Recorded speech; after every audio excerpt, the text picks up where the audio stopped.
I'll start off from my left here. If you can keep the question focused, I'll do my best to answer it. As a Christian man, how do I defend the Bible or the Scriptures to those who are secularists or pluralists who don't view the Bible as authoritative? You all heard the question. And I think, please give me your name. Brad Hubbard.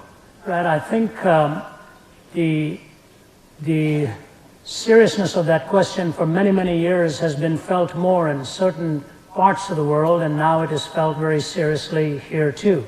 Once upon a time, one could easily say that the Bible says so-and-so, and the listener would be very eager to listen to it, but now one has to defend the very authority that which you are, from which you are presenting your case.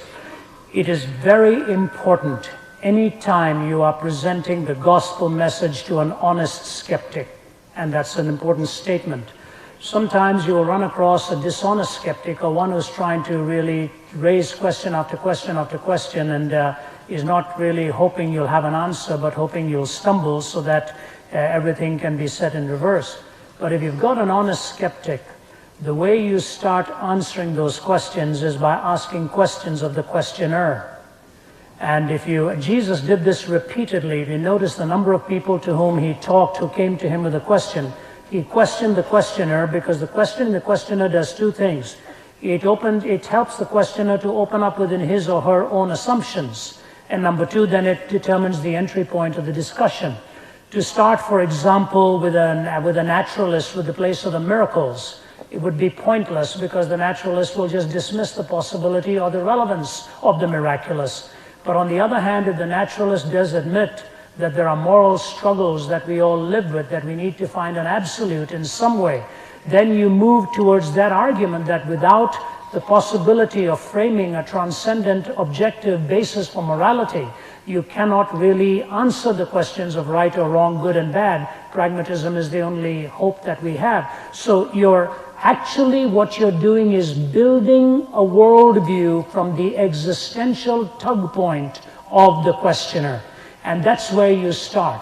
You start where the existential rub is legitimately felt.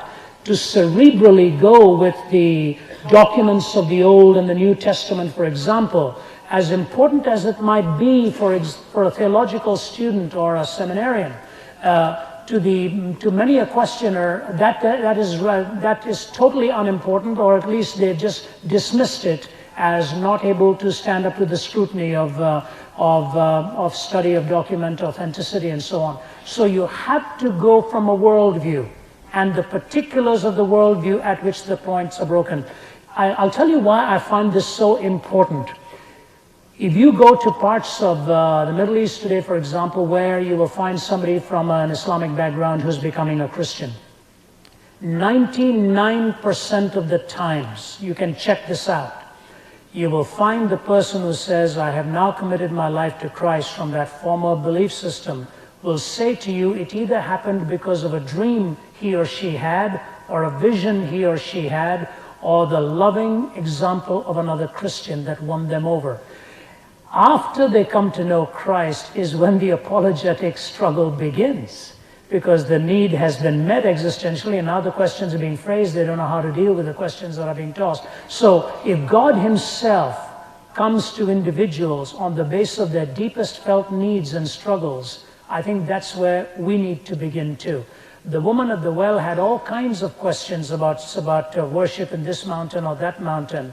And he pointed out to her what her real problem was, that her life was fragmented, it was broken, her life was shattered, and he knew everything about her and yet offered her the drink that would make her never thirst again. So I think you have to deal with it at the felt point of the individual struggle. The other intellectual issues are very real, but they are not to be brought in at an introductory stage, because it just leaves it in the cognitive realm without dealing with where the struggle really is. Now, if the person says to you outright, I cannot accept the Bible as authority for the following reasons, then you begin there. But if you're introducing the scriptures and the person says, I don't accept that, you see the conversation, say, why not? Well, I really don't believe a God of love who's all-powerful can allow so much of evil and suffering in this world. Well, then that's where you begin. the response.